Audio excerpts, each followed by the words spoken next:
Hi friends, నేను మీరు ఇచ్చేందని ఈరోజు మన ఇంట్రెస్టింగ్ టాపిక్తో మీ ముందుకు రావడం జరిగింది.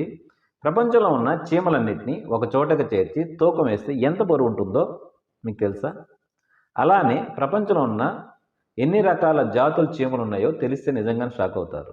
వీడియోలోకి వెళ్ళే ముందు మన ఛానల్ ఫస్ట్ టైం చూస్తున్న వారైతే చిన్న లైక్ చేసి సబ్స్క్రైబ్ చేసుకోండి.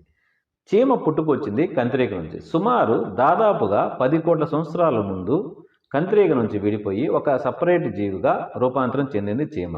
మొదటి శాస్త్రవేత్తలు దాదాపుగా 12,000 రకాల చీమ జాతులను కనుగొనడం జరిగింది. తర్వాత నిరంతర పరిశోధన చేసిన తర్వాత 2024కి మొత్తం 17,000 చీమ జాతుల్ని కనుగొనడం అయితే జరిగింది. అందులో అరుదుగా కనిపించే నీలిమ రంగు చీమను మన ఇండియాలోని అరుణాచల్ ప్రదేశ్లో గుర్తించడం అయితే జరిగింది. ఇంకో మైండ్ బ్లోయింగ్ విషయం ఏంటంటే, ప్రపంచంలో ఉన్న చీమలన్నింటినీ ఒక చోటకు చేర్చి తూకం వేస్తే మన మొత్తం మానవ జనాభా ఎంత ఉన్నారో అంత ఈక్వల్గా ఉంటుంది.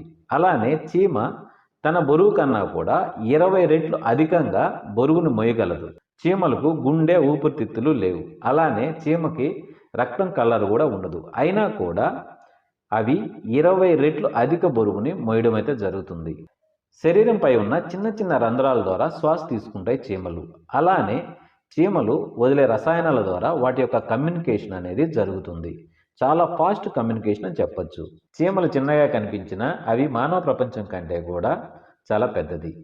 ఇలాంటి ఇంట్రెస్టింగ్ వీడియోస్ కోసం మన ఛానల్ని చిన్న లైక్ చేసి సబ్స్క్రైబ్ చేసుకోండి. Thank you.